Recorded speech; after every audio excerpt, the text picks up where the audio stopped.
I spent a few hours with Nelly yesterday and he's a really impressive young man.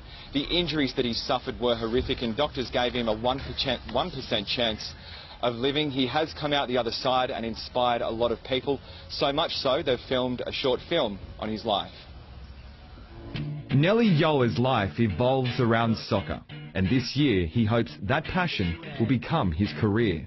You must be really excited with the prospects that you face in the coming months. Like this is your career taking the next step. Look, it's a long time coming, and I've just been injured for so long, and this is my year, and I would say it's now or never for myself.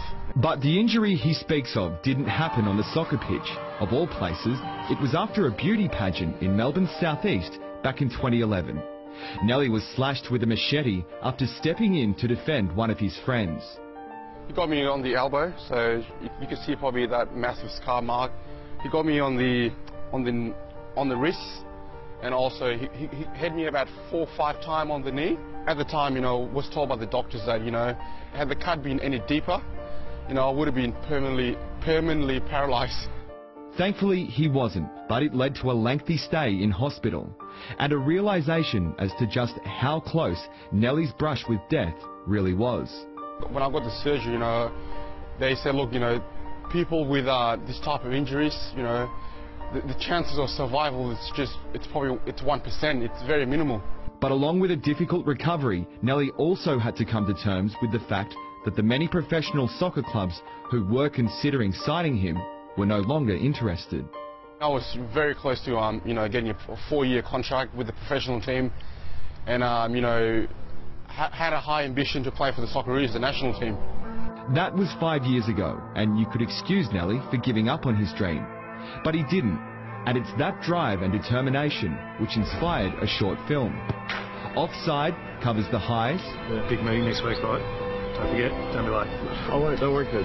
And lows of 27-year-old Nelly's life. Hey, what are you doing, man? Nelly's close friends star in the film.